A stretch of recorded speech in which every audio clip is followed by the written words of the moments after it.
Hey everyone, it is Jamie Joe right here at Madlet Musings, and I'm excited today to have with me Clarissa Moll, and she's the author of several books, but the one we're going to be talking about today is Hurt, Help, Hope, a real conversation about teen grief and life after loss. So welcome, Clarissa. I'm so happy to have you here. Hey, Jamie Joe. Thanks so much for having me. Yeah, so this is a pretty hefty topic. And it's so, but it's very, very real. It is very real for teens. In fact, I'm actually excited to have this conversation because my mom passed away a couple of years ago. My daughter's a teenager, and working through grief and loss of a grandparent that was like her second mom type of a thing. So tell me a little bit about the book, about you, and I know you co-authored this with your daughter, so I'm interested to hear about that too. Yeah, so my daughter Fiona and I wrote this book together. I have previously written a book for adults, Beyond the Darkness, A Gentle Guide for Living with Grief and Thriving After Loss. That came out 2 years ago and was really an opportunity to pair practical grief support for the raw seasons of your loss with gospel infused hope. And Mm, so we put that out 2 years ago, but I really felt like there was still a hole in the market for a resource for teenagers that did something yeah, kind of similar, but that met them in the particular, the unique place that they are in developmentally as they are, partially kids, emerging adults. They're sort of unicorns and they do need special care. right. We know that 1 in 12, 1 in 13 students will lose a parent or sibling before they turn 18. Mm, And that's 6 million kids here in the US, but many, many more will experience the loss of a grandparent, the yeah, loss of a classmate, a teacher, a coach, and they need a resource that's made just for them. yeah. So when I thought about writing a resource for teenagers, I know teens don't like to talk to adults, but they do like to talk to each other. And I thought, who better to join me on that pursuit than the girl who has lived through loss with me, my daughter Fiona, who is 19 and a college freshman.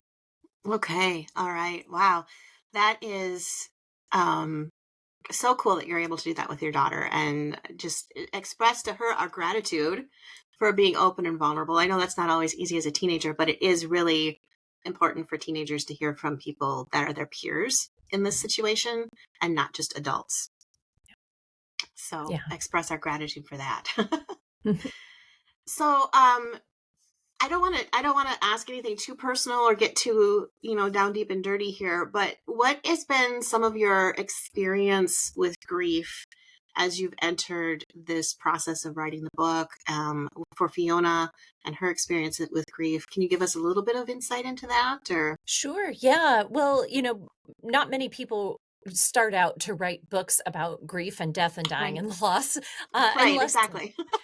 they write out of a personal wound or experience. And certainly that's the case for us. My Mm, husband and Fiona's dad died in 2019 mm, in an accident on our family vacation. And so for us, it was a deep dive into grief and the landscape yeah. of loss, learning how to navigate that as a family without a dad, without a Mhm, husband. I have raised my 4 children by myself up until my remarriage a year ago, okay. and so learning to parent children through the developmental stages of grief, through their understanding of loss and how it's shaping their lives, that has been my Mhm, primary work for the last 4 years. Um, yeah. and so, one of the things that you learn as you spend more time with people who are bereaved, or you Mhm, just spend more time paying attention to a hurting world, is that grief is everywhere. Grief yeah. isn't just the loss of a loved one. Grief is present in divorce, it's present in job Mhm, changes, it's present in the natural milestones that come with life, with growing up, with retirement. And so, really, when we think about grief, we need to expand our categories a little bit more. mhm, It's beyond just death and dying, but it's anytime there's a change or a shift that causes those feelings of loss to rise up within us. And so, in writing yeah. this book, it's really been an opportunity to kind of expand those categories a little bit and think more creatively about what teenagers need, because teenagers face a lot of change in their lives. They're Mhm. facing graduating from high school, they're facing prom, they're facing career decisions. And so they're experiencing this in rapid succession. Are you still there? Oh, okay. Yeah, it just bumped me off Yep, for a I'm minute. here. But it Oh, was, that's okay. um, yeah. So picking up Oh, that's where okay. I left off. Okay, so yeah, teenagers are experiencing uh, grief and loss in rapid succession as they're getting older, and so they really Mhm. need resources that are going to come alongside of them in all of those kinds of changes that they can anticipate. It's interesting that you say that because, right, right. It's interesting that you say that because I've obviously we've gone talked with my kids about grief because obviously we've gone through the death and dying portion of grief as it pertains to a grandparent. But they've had some close friends who've lost a sibling through cancer. And then there's other things too, like their friends move away. And it's not like you've lost connection completely.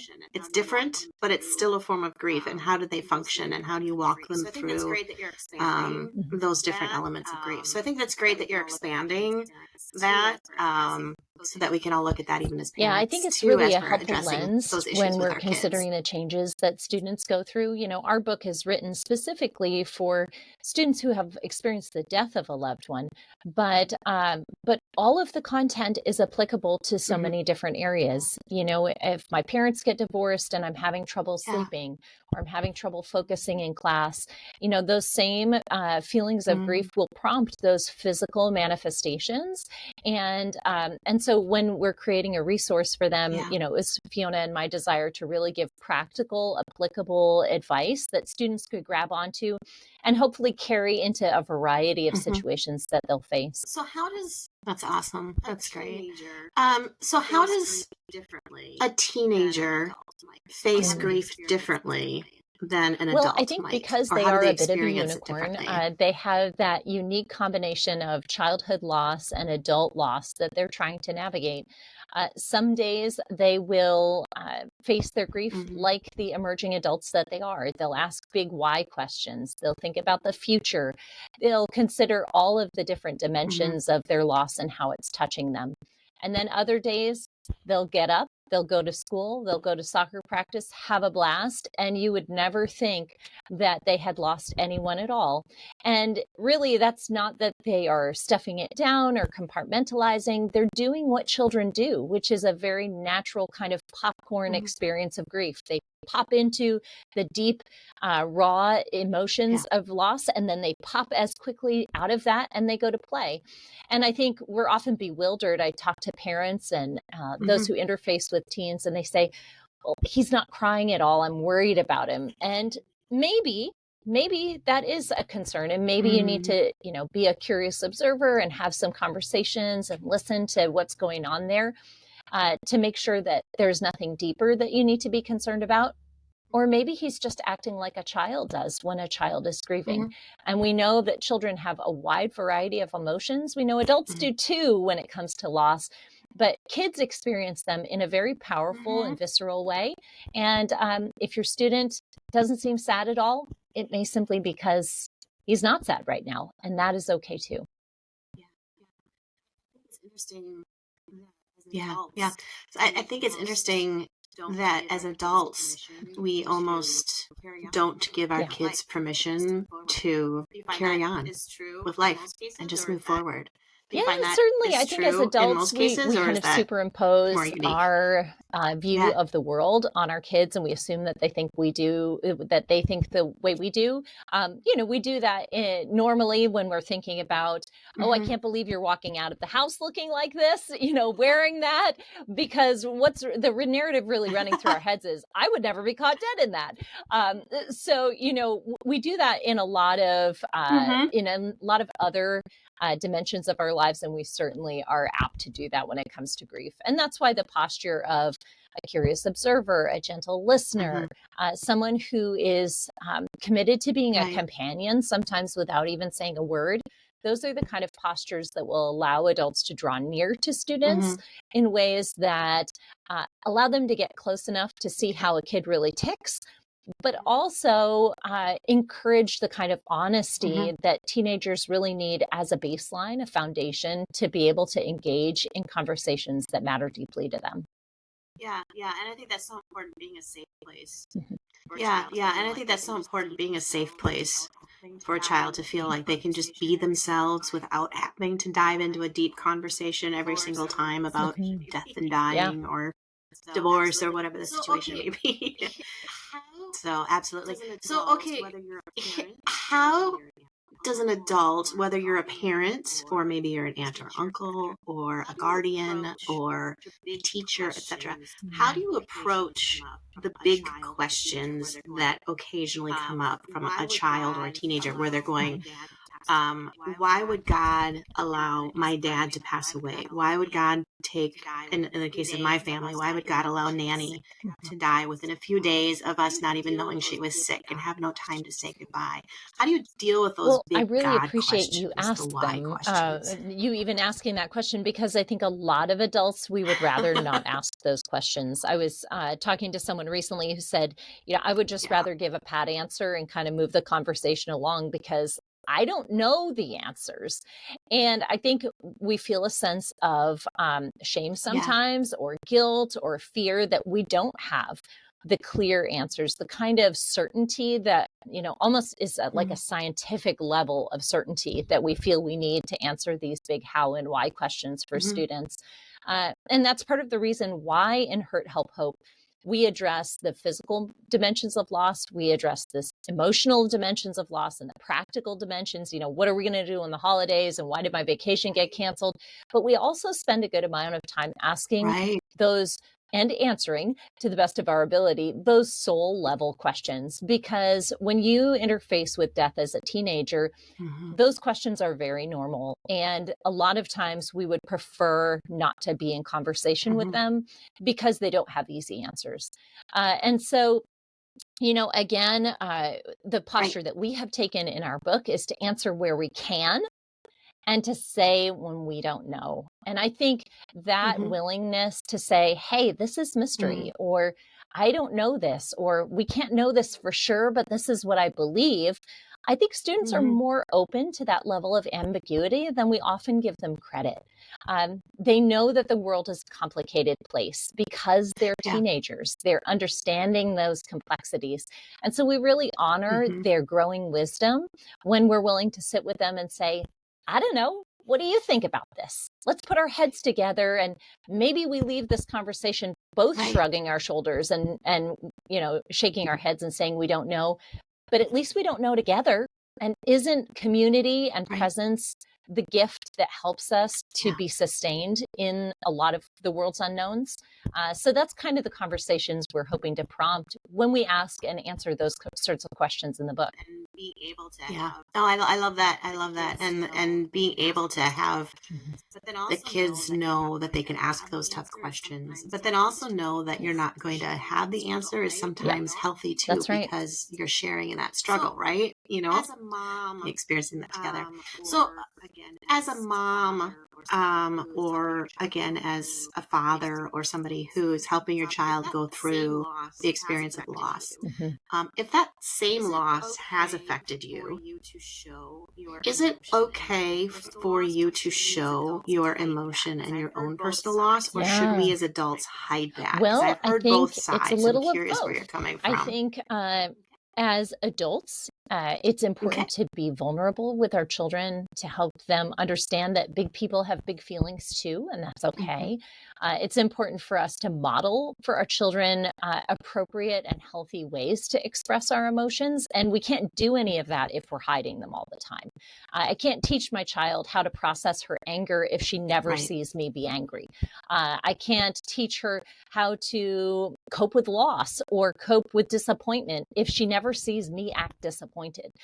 So there's an important level of transparency that I think is Mm. important for parents, for teachers, coaches, caregivers, as they are helping their child learn to face their own emotions and process and live with them in healthy Yeah. ways. I think, too, though, we need to ask two important Hmm. questions that someone shared with me early on in my loss. What do they want to know, and what do they need to know?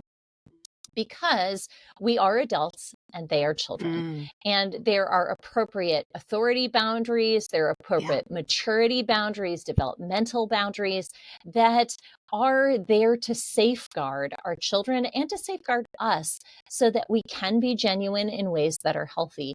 And so, those two questions, what do they want to know and what do they need to know, can be really helpful. Your child may want to know how you're really feeling right now. But if you shared the weight of that, they may not be able to bear it. And so there may be times it's suck it up, buttercup, and, put your big girl pants on and you go do the hard thing. And you put on your poker face and you say everything's going to be okay, when deep down inside, you're really not sure. Because for your children to know the weight of your unsureness, your insecurity in that moment, might be asking them to bear an adult-sized burden in a child-sized heart and body. And so other times, though, it may be appropriate to say, I don't know how this is going to turn out. And I'm kind of nervous about it too.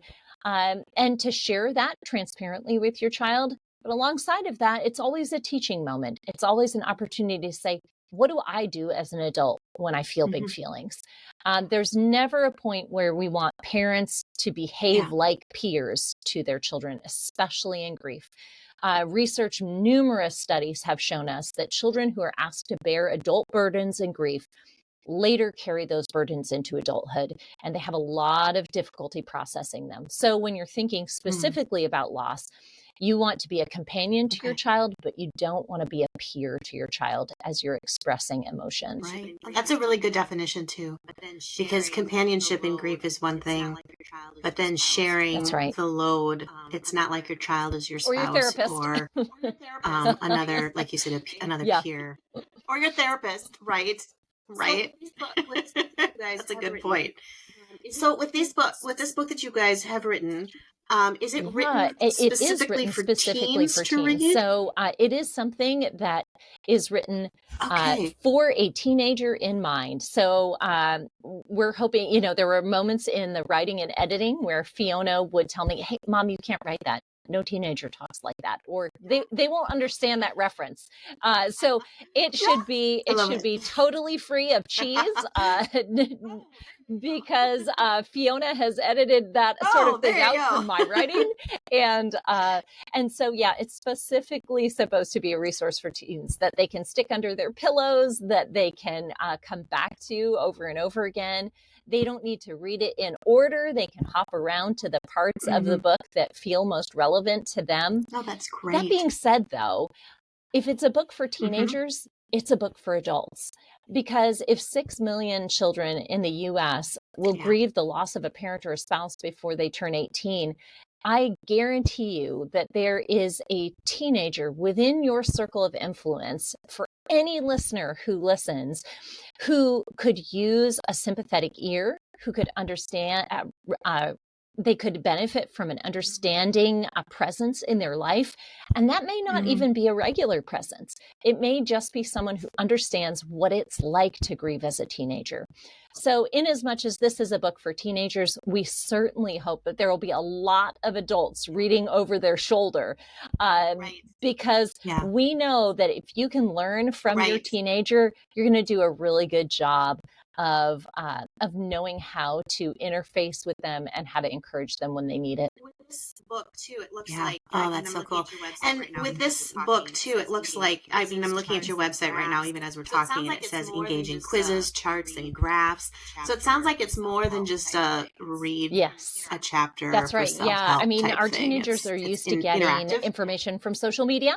They don't read that many books anymore. In fact, I was reading a piece in the New York Times recently that said that there were a number of college students who arrived their freshman year and said they had never read a whole book in school, which as a reader just made my jaw drop. But, our teenagers are used to consuming information in small portions. And so we really tried to do that with this book by offering quizzes and visuals, questions, words from other students who had lost someone that they loved, because we know that information is it's like a constellation, and all of those different pieces help the central message of the book to really shine through. This is a book too that's not just aimed at one Right, gender, right? That's right. And this is a book too that's not just aimed at one gender, right? This is something that a young man could read through, Yeah, a and young woman what's so can read interesting through, about it and is both that glean equally. girls will often be the first to ask for help. I think that's sort of just how they're wired in some ways as they're facing loss. They reach out to their friends for advice, but boys can tend to be kind of quiet. So in some ways, I think that this resource is a particularly good companion for boys because they don't have to ask anybody. All of the questions that they are holding inside, many of them, we can't answer all of them, but many of those questions that they're holding inside are right there on the pages.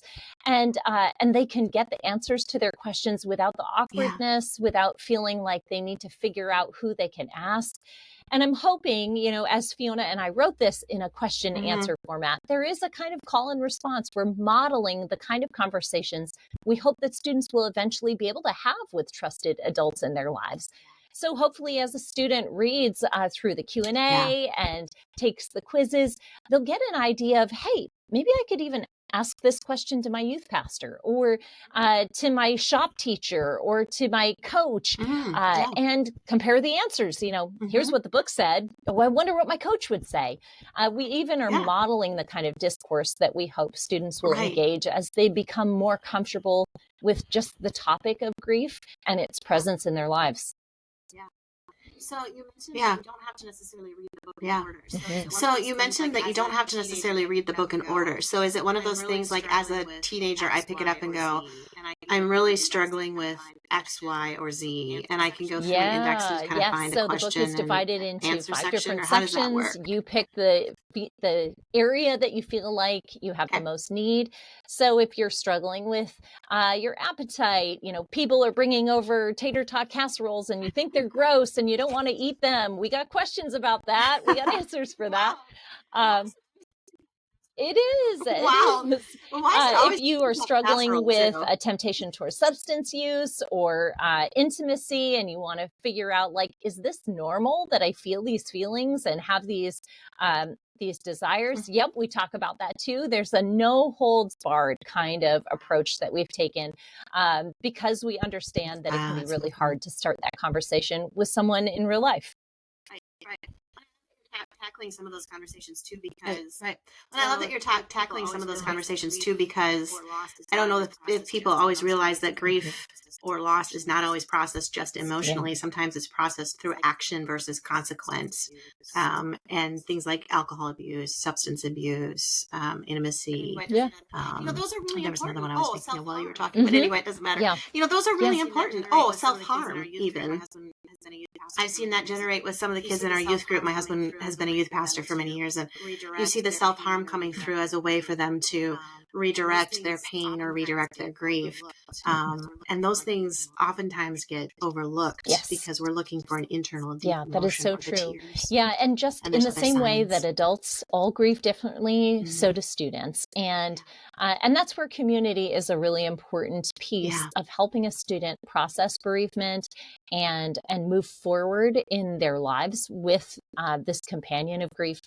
You can't do it by yourself. You need the mirrors of community reflecting back to you, both your own struggles and being honest with you about those, but also reflecting hope toward you when you feel like life is really dark.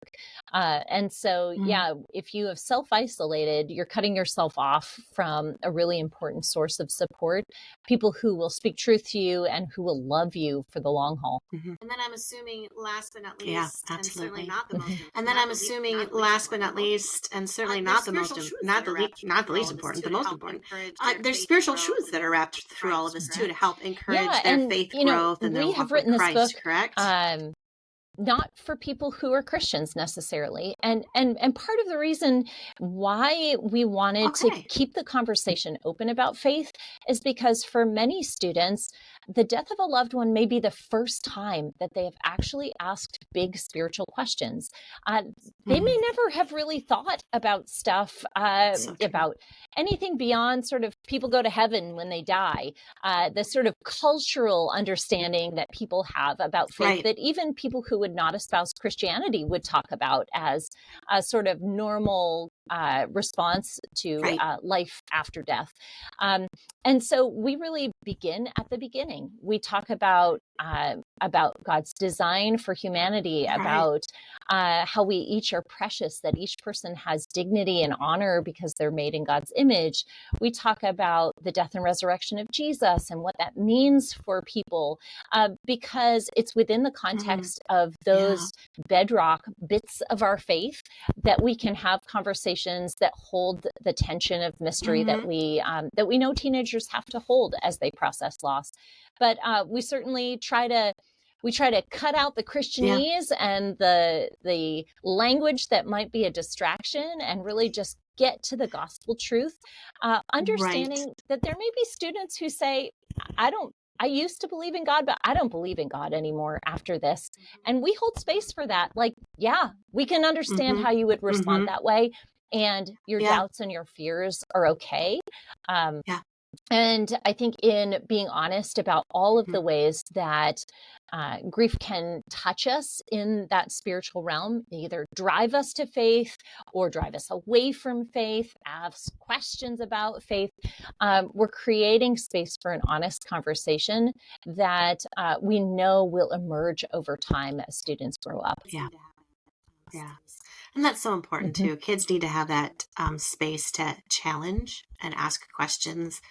I know growing up myself, I was kind of in an environment where if you asked the questions you didn't believe, Like, I'm having and I was doubts kind of like, right isn't that the now. point? I want to believe. Like, I'm having doubts right now, and I don't know if I want to believe, but I'm not allowed to ask questions. So I think it's so cool that you're forming the book in a way where kids coming from a faith background, but then also kids questioning the faith, or maybe not even being really aware of it, can all generate some sort grief of is impact it's a from learning the book. process. It's That's a learning awesome. process for all of us. And you is. would never say to a person, or hopefully you would never say to a person, well, the funeral's over, it's back to normal life. You would never assume that the experience of loss was a sort of one and done, a flip of a switch, and you were back to yourself.